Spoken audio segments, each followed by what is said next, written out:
Oh, yes, we're live. Hold on, I'm just going to move this light because I had to switch this, so now it's dark. Maybe.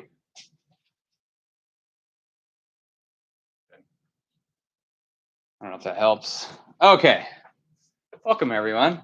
So, a little technical difficulty. Apparently, my phone isn't cool enough to go live on its own. So, you guys can see these slides. Please hear me. And settings.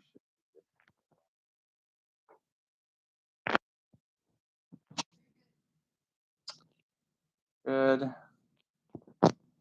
Aaron said good. I think these slides are a little backwards, but that's okay. All right.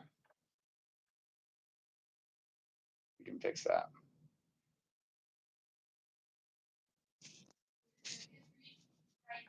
It reads correct? All right. Here we go. Thanks for joining us. Welcome. Gonna have to get used to the camera being up here, but nonetheless. All right. So we've been giving this workshop for the past 8 years, and we've learned a lot from these previous workshops, and we've gained better knowledge, better perspective.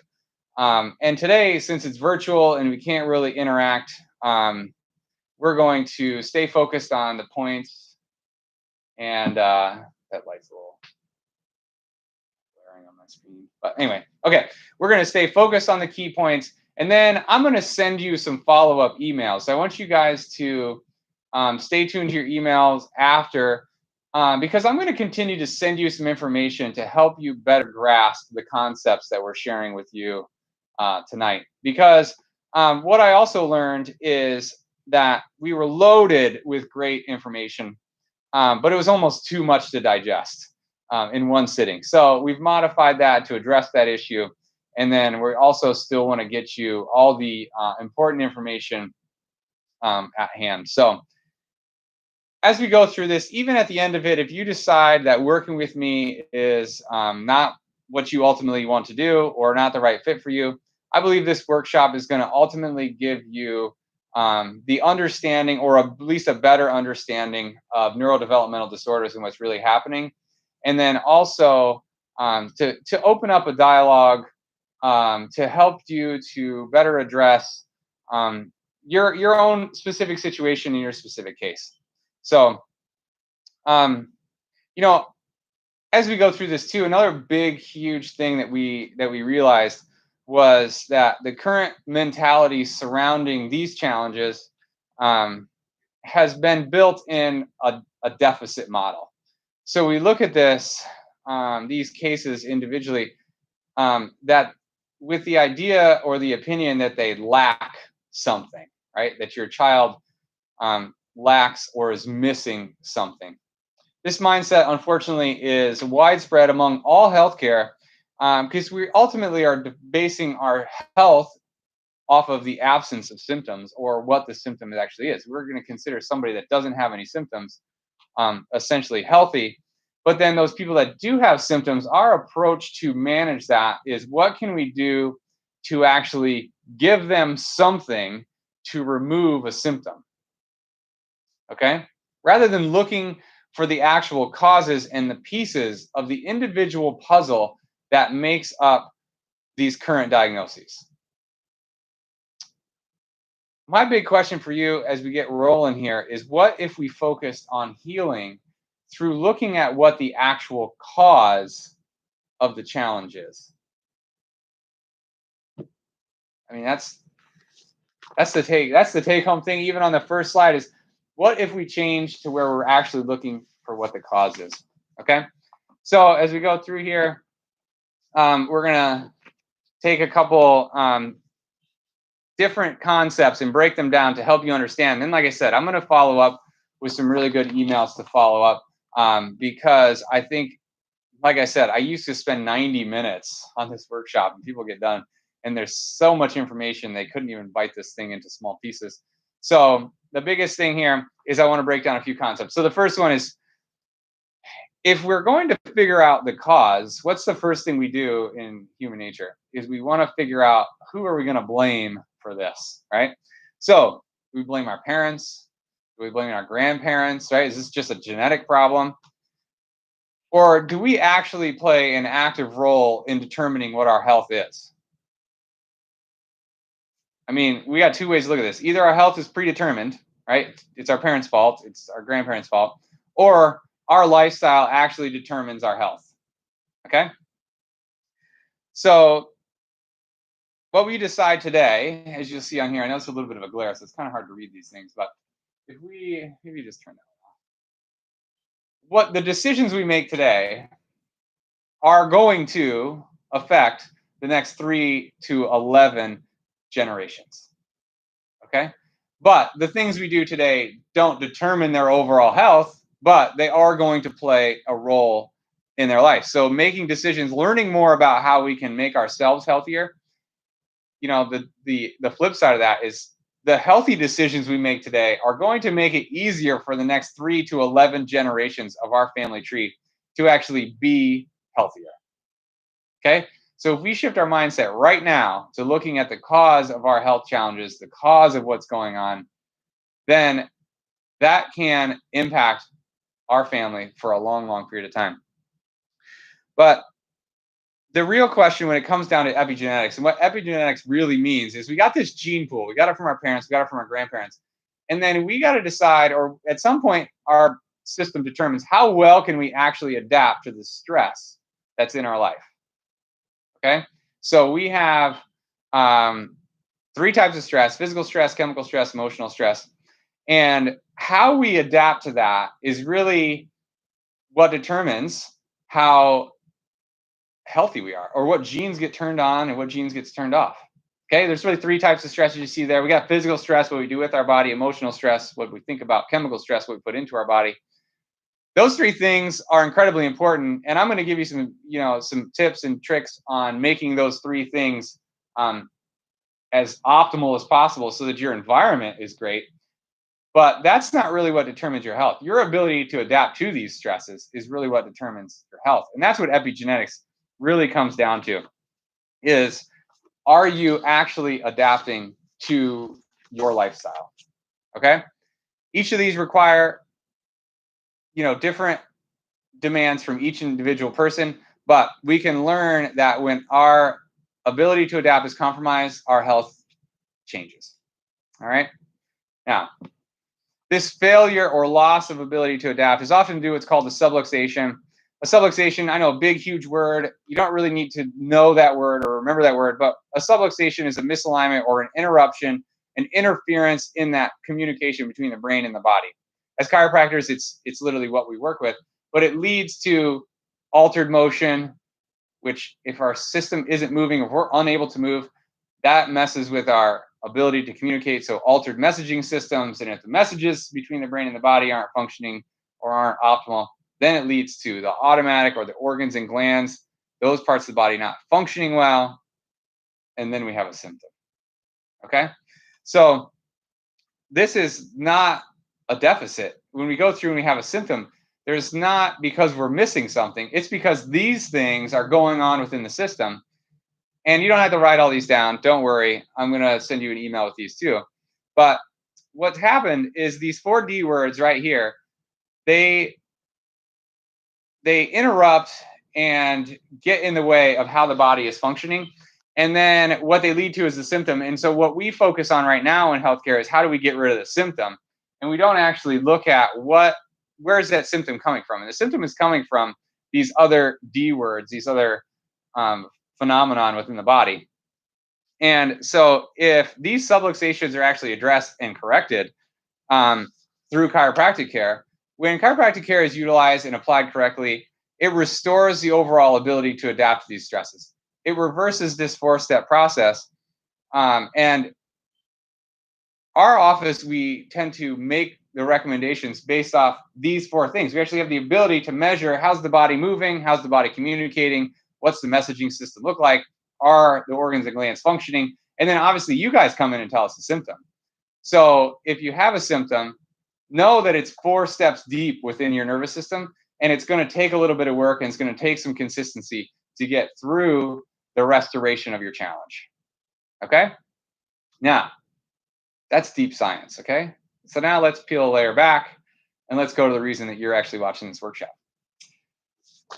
How do we apply this to neurodevelopmental disorders like ADHD, autism, anxiety, sensory processing disorder, fill in the blank? When we have this inability to adapt, or our ability to adapt is significantly interfered with, and it occurs early on in life, it can actually impact how our nervous system goes through development. And it determines how balanced or imbalanced it is. The more imbalance we have equals lower adaptability. We have a lowered response to stress. This lack of adaptability or increased stress response can lead to gaps in brain development. These gaps in brain development typically leave behind a symptom, or a behavior, right? A lot of times, a lot of you are here tonight or here today because of a behavior that you noticed, or behavior that your teacher noticed, the behavior that daycare provider noticed. But many of you are here to learn about those symptoms. And what I want you to tell about those behaviors or those symptoms is that they're actually a very important piece of the puzzle, because each one of those symptoms is a window, each one of those behaviors is a window inside brain development. So in the previous workshop, I've focused a lot on the individual behaviors, and I took a lot of time to focus on each individual behavior and what each individual behavior means. But that became overwhelming, and then it just became a circle of questions. So what I want you to just understand is the behaviors that your child is having is actually a window into where they're at in brain development, and if potentially there was any stress along the way that interrupted or left a little gap in their brain development. Okay? If we shift that mindset to the correction of the behavior, because right now we look at this and we say, hey, look, we've got this behavior, we want to get rid of said behavior. And if we shift that into how do we understand this behavior? What does this behavior tell us about our child? What does this behavior tell us about potential gaps in their development? That's when we can start to make a huge difference. That's when we can start to build the team. Okay? So we're going to help you identify who may need to be on your care team.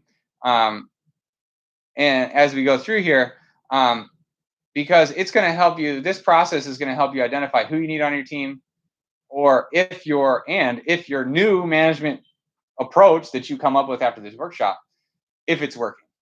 Okay? And taking that approach of shifting from the deficit model, or shifting from behavior focused, is a huge deal, because when we used to do this in our office, when we just focus on the removal or the correction of a behavior, it sets us all up for failure. So if you come in with a certain behavior and the only outcome measure we have is we want to get rid of this behavior, we're going to fail. And we've done that before. We've focused on that before. And a few years ago, we started to realize, hey, look, these behaviors are actually telling us something. We don't necessarily need to get rid of them. We need to find the source of these. And if they continue to happen, that means, hey, this is pretty deep in the system. We really have to get the system adapting, get the body adapting, work on the stresses that are in the day, and then make sure that we're building the team around each individual kiddo specific to what they need. There is no cookie cutter, boxed idea or care plan for these kids. Everybody needs to have their own approach. Okay? Now, I know saying that many of you are here because there's a behavior you want to get rid of, or a behavior you want to address. And that's okay. I acknowledge that. The goal is still to see some improvement in those behaviors. But the ultimate goal is to say, hey, how can I improve life expression and life experience? How can we shift that mindset from I want my child to be normal to I want my child to be optimal, right? What's their optimal function? Because I want to shift that mindset and continue to shift that mindset away from, remember we said there's nothing missing. There's not a deficit. They don't have a problem per se.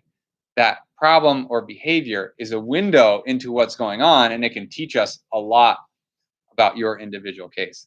So, I mean, odds are by the time you're logged on here, you have other team members. You're probably already working with some therapies of some sort, and they're great and they're essential to the team, but they work on the output, okay? And they're working to retrain the output. And what I'm here to talk to you about is how do we add someone to the team that works on the input, that works on the communication? How's the body perceiving the environment, nervous system, and what's that perception? How's that communicating within the brain and the nervous system? And then how is that impacting this output that we're seeing? And if we're unable to sense our environment and process our senses, what gap in the development needs to be addressed? And then what role can chiropractors play in helping the body to adapt? And so we see fewer expressions of that gap in development. And it also helps those people, those other therapists on the team that are trying to retrain and trying to rebuild those gaps in development. It really helps their overall progress and their overall care. Okay, so I think we need to look for subluxations first. That's really what it comes down to. The input, we need to work on what's going on and how the body is perceiving what's coming in through the senses. All right, so what can be done? This is the meat and potatoes, right? What can we actually do if we're going to focus on improving the overall ability to adapt or the overall capacity to adapt? I think chiropractic care is absolutely essential in that process. I think we also need to look at how do we improve the environment, right? How do we decrease physical stress, chemical stress, and emotional stress in our life? But maybe just as important, how do we improve the efficiency of our stress response? Meaning most of these kids are stuck in a stress response. They're constantly, what we would say, on the gas pedal, stuck in that stress response. And so how do we make that response more efficient and in turn improve something called parasympathetic tone?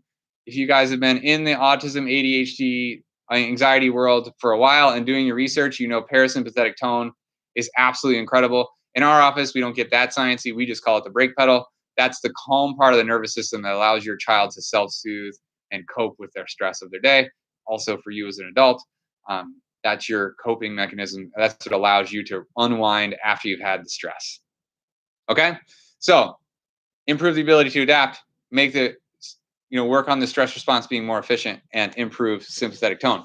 Now, also, I think you need to build a team. I'm going to send you guys some of my local favorites here. Some of you watching this are not going to be local, and that's okay. Some of you are going to catch the replay, and you might not be local. So, I think the general here is what you need to look for in your community. But if you're local here to us, we're going to be sending you our local favorites in one of these emails. But we need to build this team. And I think this team needs to start with a chiropractor because that's the input side.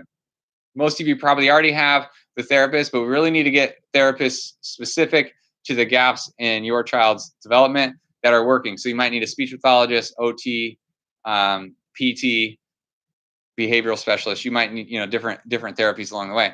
Now, also super important is everybody in your family has to be on the same page. So I think a family counselor is absolutely essential. And they just take you through some family training to help you better understand this and coming to workshops like this, everybody in the family watching a workshop like this to have a good understanding of exactly what's going on, I think is absolutely essential. And then the last one there, nutrition prep school. I've been trying to find a nutritionist to work with. And what I did was actually found this online resource for you guys. It's a little cheaper than hiring a nutritional specialist, but it teaches you about your nutrition. So this is good for kids. There's actually something called the ADHD diet, which I know a lot of kids are super picky, but it gives you some pointers on what nutrients are important, how they affect the body, and how to correct deficiencies in those. Okay, so I think those are absolutely important. But the biggest thing, no matter what, is you got to take some action. So we're going to give you the opportunity to schedule a free virtual consultation here. We use Zoom to do it. We send you a link.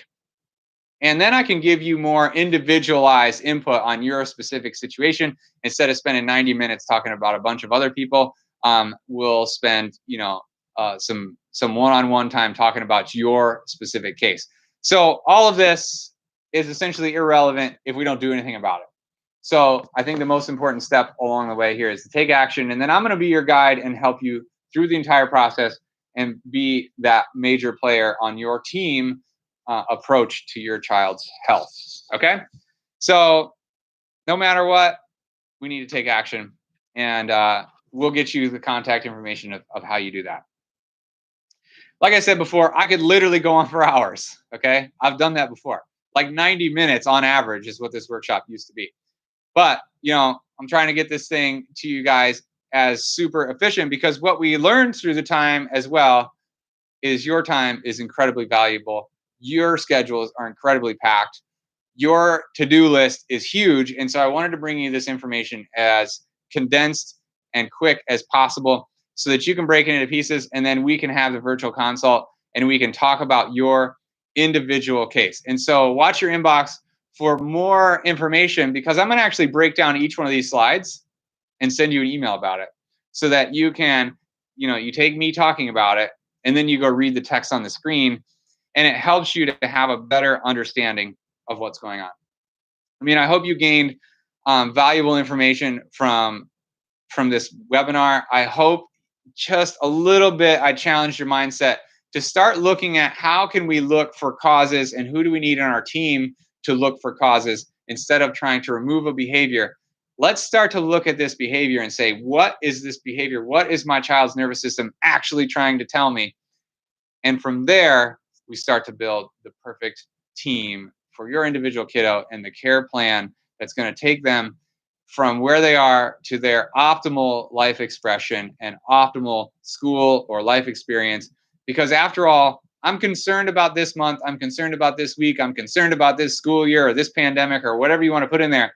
But I'm more concerned that you guys change your family tree for the next 3 to 11 years, and that the rest of your individual life, you can know as much as you need to know about being healthy. So I'm your partner through that. I look forward to connecting with you via your Zoom consultation. And if we're already working with you, I hope that you enjoyed this and it sparks at least a dialogue about more questions you have about your individual cases. All right. I think that's all I have to say. I hope you guys have an amazing night. Sorry about the technical difficulty in the beginning, but I look forward to connecting with each of you, and I'll talk to you guys real soon. Okay. Have an amazing rest of your evening.